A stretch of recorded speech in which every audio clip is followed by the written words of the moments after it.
Hello everyone, welcome to this video lecture on SLIP and PPP protocols. In order to achieve WAN connectivity, we have seen there are some categories possible like dedicated lines or the leased lines or using circuit switching concept or packet switching concept and broadband over internet.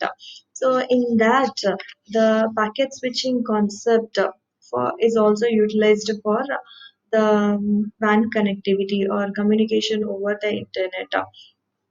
For that, we need some data link layer protocols.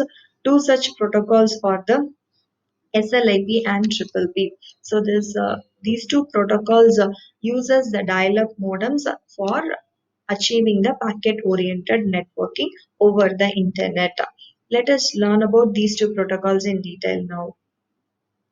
First, about the SLIP protocol, Serial Line Internet Protocol. So, this helps to connect a workstation to the internet over a dial up line using a modem. And then, after the line is established, now the workstation will send the IP packet as a raw packet over the line after the framing. So, in framing, the delimiters and all will be added. And this SLIP has been developed in the early 80s with the purpose of achieving internet connectivity with dial-up serial connection. And then it has been utilized by the Unix users in the beginning, and later on the Windows PC users also started using it. And the advantages of this protocol are it is a very simple protocol and it is easy to implement as well. Among these two advantages, we have serious disadvantages for this protocol, which are yes, this slide tells the drawbacks of this SLAP protocol. The first one is it doesn't support the error detection and correction. The functionality of the data link layer is framing, flow control, error control, and congestion control.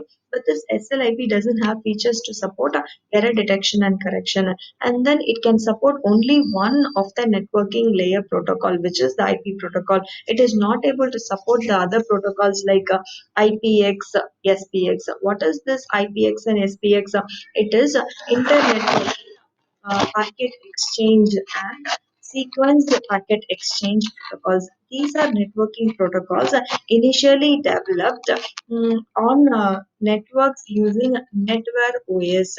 But then later on, this has been used on networks built on the Microsoft Windows LANs.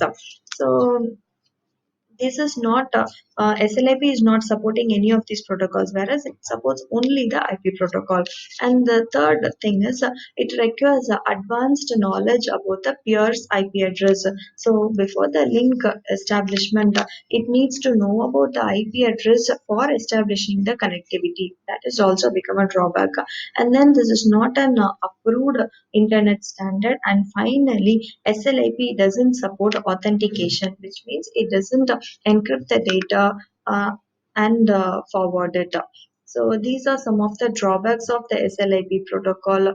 And yes, it doesn't support any form of authentication, which means it doesn't verify the clients before the transmission establishment.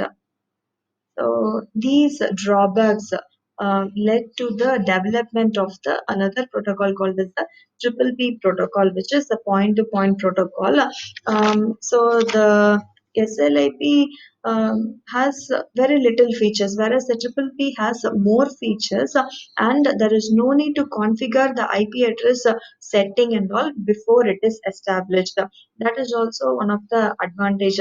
But on microcontroller, this SLIP is still the preferred way for encapsulating the IP packets due to its very small overhead. So the application of SLIP is very much needed in the microcontrollers. And then coming to the triple P protocol, the designs, we'll be learning about this. First, the design principles. The triple P is designed to overcome all the drawbacks of the SLIP protocol. So the first one is triple P can support multiple network protocols and network layer protocols, and then it supports the link configuration. So it supports link establishment, link termination, and